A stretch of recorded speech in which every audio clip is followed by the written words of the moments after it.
Hello, my name is Matt Bird, and welcome to the PublishU podcast, where we feature the real life stories of authors from around the world. Today, I'm joined by Steve Griffin from Calgary in Canada, who has written a book called Come to the Table. Steve, welcome. Great to see you. It's great to be here. Thanks, Matt. Thanks for the welcome. Steve, tell us, you've got a cross up in their background there. Are you a vicar or something? I am a pastor in a church here in Calgary. In fact, I think it's Canada's largest church. Okay. And so I'm involved here and I'm on staff working with those in poverty. Really? So, those in poverty, what do you mean by those in poverty? People that we call street involved, so people that are homeless, people that are working poor, those that a large percentage of the people that we work with are on social assistance here in Canada, and and so it's an opportunity really to connect with and work with people, and we provide some practical needs for them, but really it's about building relationship for people coming out of brokenness. Yeah. Wow. So people who are homeless, you called them the working poor. Are you talking about people who are working but they're not really earning enough to make life work properly? Is that what you mean? How would you define? Yeah, ma many of the people. I mean, we have a whole cross section of people, but the people that we would describe as working poor, they're often people with families, and I think especially kind of post-COVID, we've really seen the experience of the fact that people are working at something, but it is nowhere near enough to even feed themselves. Wow, my gosh. And Mhm. so is this the work of the church in the community that you're involved in, or is it a community organization? No, it is the work of the church. So the church called Center Street Church that I work at has a ministry area called an area service called Center for the City. Yeah, And so within that, we just have a number of different programs that meet these practical needs. yeah, yeah. But it's interesting you said, it is about meeting the practical needs, but it's about building relationships. Yeah, that's the larger part, right? The larger part is how do we welcome people in a way that we can provide a place of belonging where for many people they haven't had that before. And so food and clothing and things like that, they're really just doorways to that. Yes, they meet those practical needs, but it really is about inviting people essentially to a table, right? Yeah, And building belonging. yeah. And what do those relationships and that community do for them? I mean, does it make a difference in their lives? It makes a huge difference in their lives because many people are coming out of isolation. They're coming out of real brokenness. They're coming out of places where they don't even have, or maybe even haven't even had that experience of real relationship in their life or true friendship. And so it's coming out of isolation to a place of gathering. So it makes a huge difference. Yeah. Mm, mm, yeah. Loneliness is a big challenge in the world, isn't it? Oh, it's a huge challenge. And psychologists say that the number one problem in our world is not food and it's not housing. It actually is isolation. It actually is loneliness. And so we're trying to build a bridge, Yeah, that provides that place of belonging. yeah. And so when did you first think, I want to write a book about this?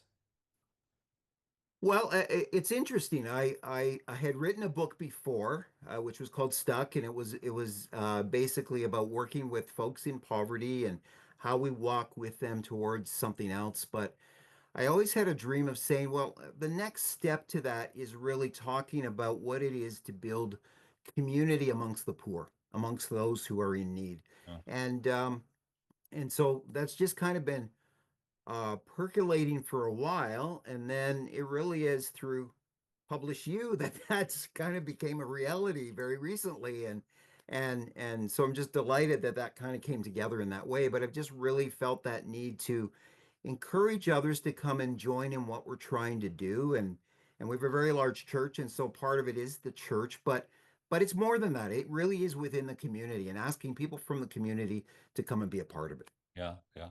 And so you called your book Come to the Table. Yeah.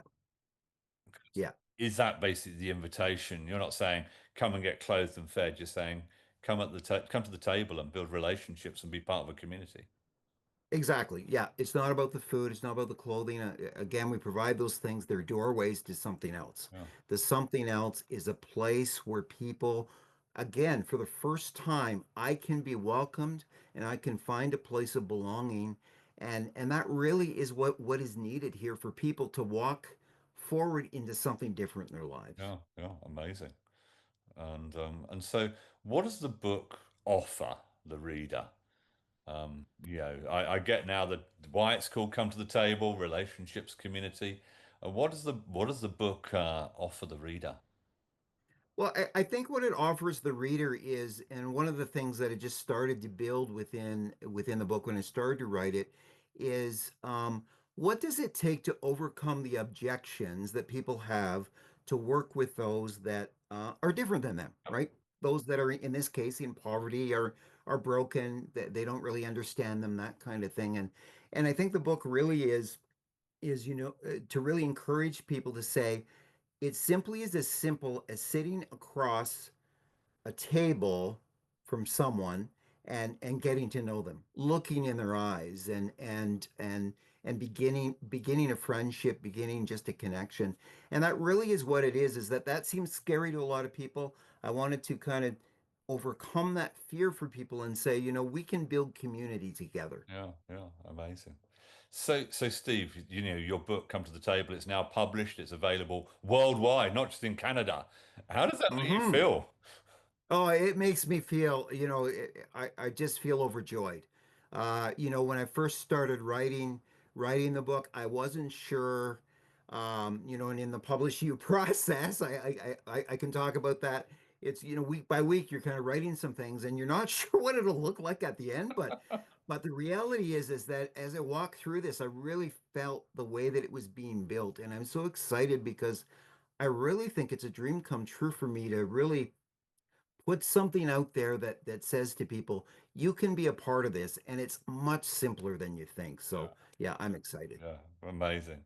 So you've mentioned, you did the Publish You Writing My Book course.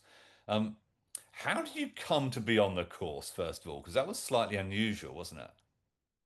It was actually the president of our denomination, of our faith denomination, put out a call. He had a book published through PublishU, and the denomination was offering to pay half of the course. And so he said, if you're interested in writing a book and coming forward, then do that. And so I took that offer, as I mentioned, I'd written before, and so kind of walked into the course and it was an incredible experience in the sense that you're writing 5,000 words over the course of 6 or 7 weeks and so on, and that's the process. And as I said earlier, it's you're walking into this creative process and you're going, I wonder what's going to be at the other end. And like I hope it's readable, right? And it's amazing, like it just the way that kind of came together. And I think the way that the course is built, Mm, it forces you, it motivates you forces you in a positive way, motivates you to write those words every week.